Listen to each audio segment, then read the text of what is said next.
Alright guys, welcome to your 53rd C++ tutorial, and if you've been following these tutorials, you know that I've been gone for like a week, and I might be kind of rusty with C++, but I'll get the hang of it. I've actually been planning something, and I'm not going to tell you guys what it is, but I will say that it's awesome, and it's going to happen in about a month.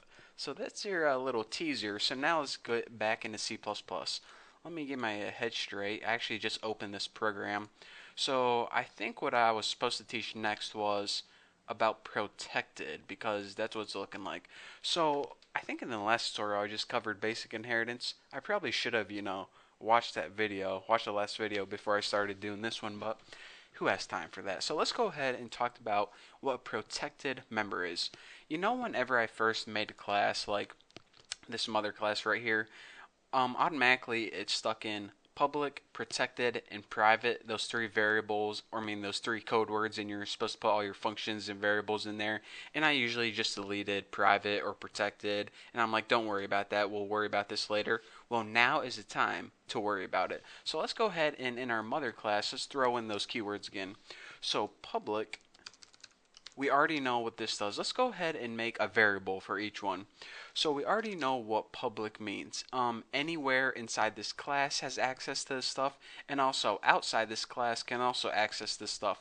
Whenever you write something in public, it pretty much means anywhere in the program you can access this crap. So we'll just name it public v for public variable. So now let's go ahead and talk about protected. Well, before we talk about protected, let's talk about private because, might as well get out of the way the things we know already.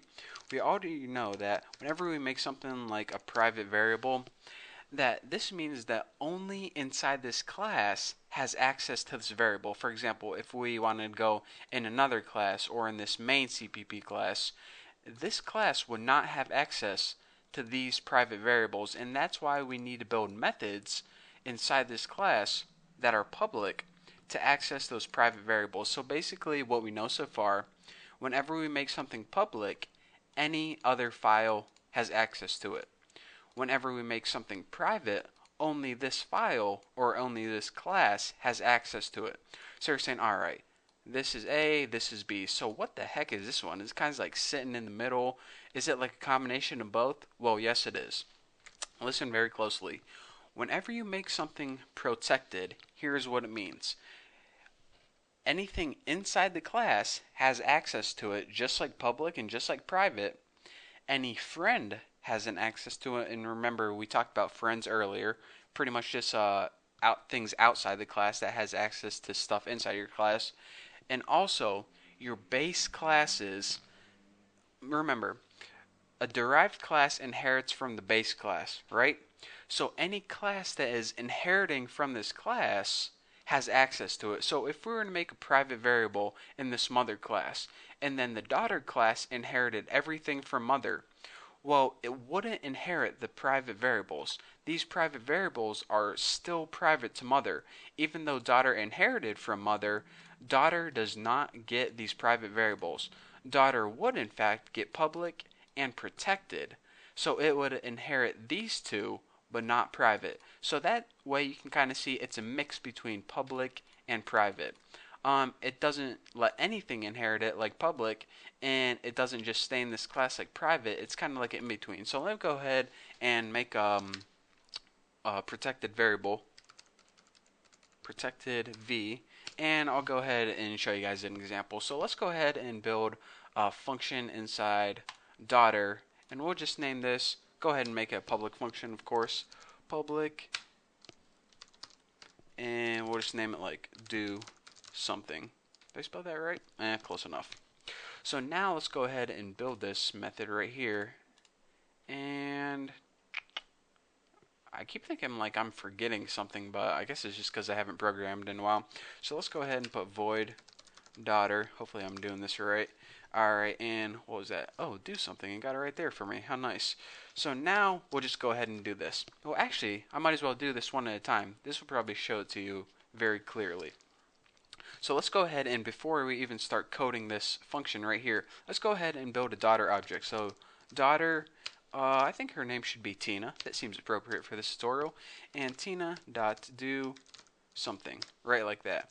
So now hopefully when you run this, nothing happens because nothing's in this function right now. So let's go ahead and see just if we have any errors right now. Nothing happens, good. So let's go ahead and do this. Let's say we want to access that public variable, and we'll just like set equal to a number or something. We just want to try and access it. So let's go ahead and try to access that public variable and do something to it, like set it equal to 1 or something stupid. Well, we go ahead and run this and no errors. So we know whenever we do that, that we do indeed have access to the public variable. And just a reminder, this daughter class is inheriting everything from this mother class, and that includes a public variable, a protected variable, and a private variable. Now we already know that daughter can access that public variable in this line of code right here. So now let's try and step it up a notch. Now let's go ahead and try to access that protected variable. Protected v right there. Well, if we go ahead and try and set this equal to 2 or something like that, and we build and run it, it works perfectly. So therefore we can see that the derived class can indeed access the protected members of the base class. And remember, mother is the base class, daughter is the derived class.